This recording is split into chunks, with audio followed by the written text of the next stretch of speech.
I'm Sarah Fraser, I'm a junior, and today I'm introducing my mom, Margaret Fraser. She graduated St. Mary's in 1983 and went on to attend the University of Virginia. After college, my mom taught rock climbing to kids and worked as a chef in France and England. She then traveled around Asia for 9 months with only a backpack and some friends. After traveling around the world, she moved to Boston and started working for a few environmental nonprofits. She now works as a leadership consultant and a personal chef to our family. My mom is an expert gardener, yogi, and lover of composting. Please welcome the weirdest person I know, Margaret Fraser.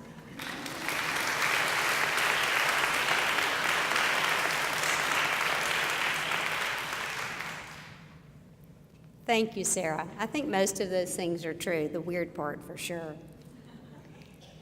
It's okay not to know what you want to do.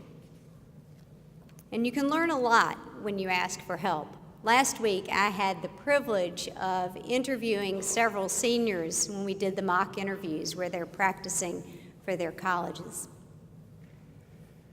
I had the opportunity to talk with Lauren and Allison, and I asked them what they would want to hear me talk about.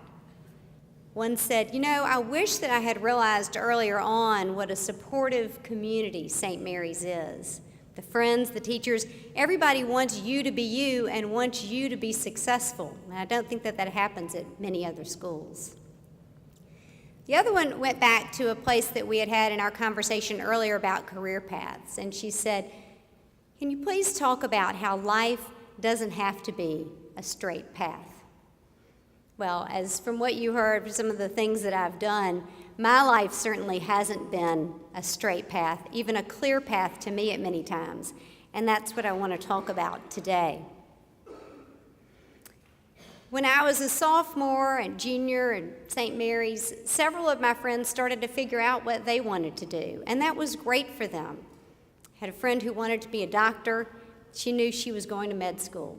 I had a friend who wanted to be a lawyer. She knew she was going to law school.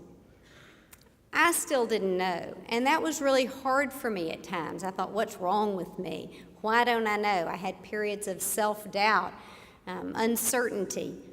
And then I realized that's going to happen to you, to many of you, many times in your life. So when that happens, first of all, don't be too hard on yourself. That's key. And ask for help. Think about things that you enjoy, pause, find a way to quiet your mind, add in your skills, and then try something. And then usually it will work out. Jobs are being created every day. By the time the sophomores, juniors, and seniors graduate from college, 25% of the jobs that we will have in this world will be new. They don't exist yet. They haven't been invented. I'm a strategic leadership consultant. When I was sitting in your seat, I didn't even know that job existed. And so one of the things that I would encourage you to do is to not put too much pressure on yourself to figure things out.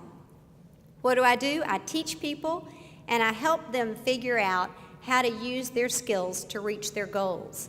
I help companies and organizations figure out how to reach their missions more effectively. And hopefully I make people happier in the process of doing it. I bet if you asked several of your teachers or administrators, chaplains in this room, if they knew exactly what they would be doing when they sat in your seat as fifth graders, as sixth graders, as seniors, they would probably say, no, I didn't know I'd be doing exactly what I'm doing. But they can look back and see a thread of their interests that led them to where they are now. I can look back and see those threads. I can see how jumping on the bed at age 3 and going into gymnastics led me to rock climbing, led me to camp counselor, led me to working with teams of people, and led me ultimately to doing what I'm doing today. But I sure don't think my mom knew that when she enrolled me in gymnastics. I think she was just trying to keep me from breaking my neck. St. Mary's is positioning you for life. St. Mary's taught me to ask questions. All girls ask questions. St. Mary's encouraged me to think for myself. St. Mary's supported me in becoming an individual. Add in what you learned from your parents. My parents are life learners. They taught me to be compassionate, to be open-minded, to be honest, to care, to help others. It's not up to you to decide right now what you will be for the rest of your life. Have some broad goals. I want to help people. I want to build things. I want to make art. My husband, Hugh, doesn't have an engineering degree. He's not a doctor.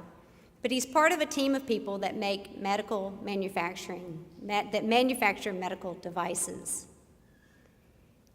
He brings strategy, he brings financial skills, he brings leadership skills. And I often use the skills that I worked with teenagers when I was doing the rock climbing as a counselor in my business coaching in boardrooms, sometimes more than I use what I learned from business school. So what you are interested in now will probably weave its way into your life as you go forward. And it's okay not to know how that's going to happen. In fact, today, when you have a little bit of time, think about 3 things that you like right now and come back to those. Because a lot of the things that you do and you like now, well, that's a starting point for you. I'll share with you a few of the transitions that I faced, a few of the times when I doubted myself, when it was unclear where to go next. One of the early ones was in college. You have the world at your feet. Seniors, I'm so excited for you. This time next year, you'll have so many courses you can choose from. I didn't know where to start. So when you don't know where to start, one of the things that I do is I ask for help. I asked a senior who was a camp counselor with me what she would advise, which courses were the better ones to take. And I wanted her to tell me which ones. She said, take something you really don't know anything about. I looked in the A's, there was anthropology. I liked reading National Geographic, and Mom had taken a course at Memphis State when I was in high school, so I knew the word. I took anthropology, and I loved it. I found it was a different perspective on some of what we had studied in world history at St. Mary's and some of what we had looked at in other cultures. It taught me to view the world in a different way. So I took another class and ultimately ended up majoring in anthropology. Well, when I was graduating from UVA, there were 17 anthropology majors in a class of several thousand. It was not exactly a popular major, and there were not people coming to campus to interview us for jobs as anthropologists. One of my friends did go on to study and become a professor of anthropology. Another one did something very different. He started CNET, which is an online tech company. And I still did not know what I wanted to do. So I thought back to some things that I like.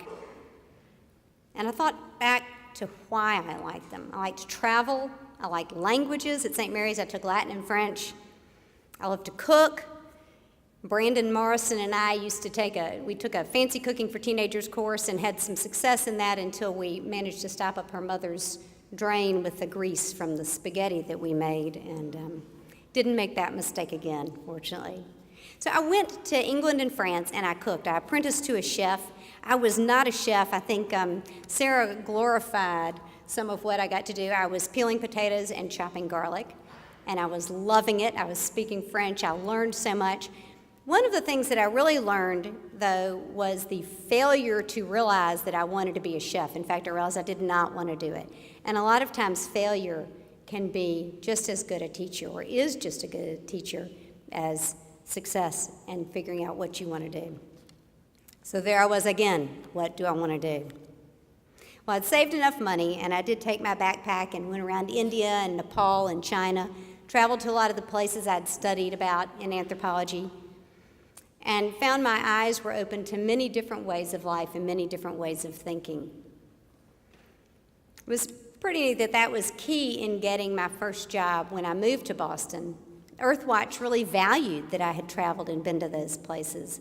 They valued that I had studied anthropology. I loved working at Earthwatch. I worked there for several years and worked at another environmental nonprofit. And I began to try to make change happen from within to help people make a bigger impact in their jobs, to change some systems.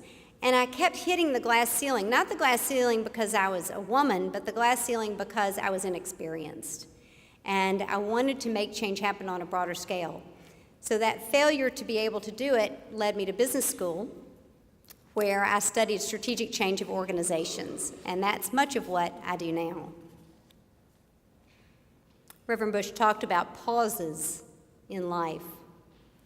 You have a pause in chapel every day at St. Mary's. Find ways that you can take a pause. My friend Margaret McLean and I, another St. Mary's alum, walked last week, and she said, talk about how people, you're on the merry-go-round of life, and it's really hard to get off sometimes. In big chunks of time, it's hard to get off. Sometimes it's hard to take a pause every day even. Find what works for you. One friend of mine wakes up every morning and prays for 45 minutes, and then she has a clear head for where to go through the day with all of the different things that are coming at her. Another friend goes for long runs. You might try breathing deeply. Breathe before a test. I walk, meditate, I do yoga. Figure out what works best for you.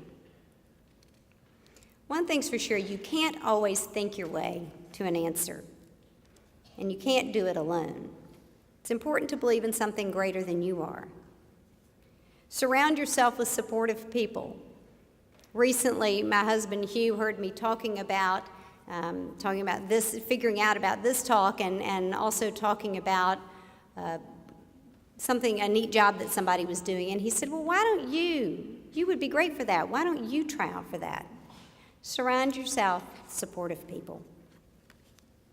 You don't have to know all the answers.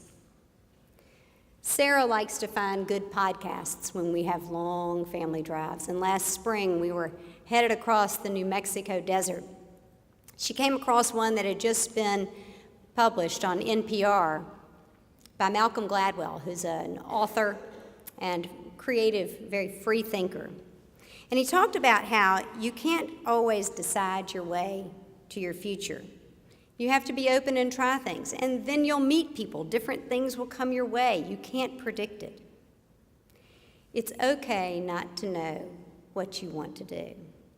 Find one small piece of something you like, something you have questions about, and then try it. You might like it, you might not, but either way, you learn and grow. Thank you.